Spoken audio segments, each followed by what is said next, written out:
ये तो महाराष्ट्रीय संकीर्तन राम कृष्ण हरि का ये जो अद्भुत है, इन संकीर्तनों देश को जोड़ा है। वैसे पूरब में चले जाओ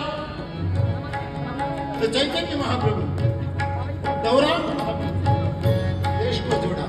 इधर साउथ में आ जाओ, महाराष्ट्र में भगवान तुकाराम, ज्ञानेश्वर माऊली, इन संतों ने जोड़ा।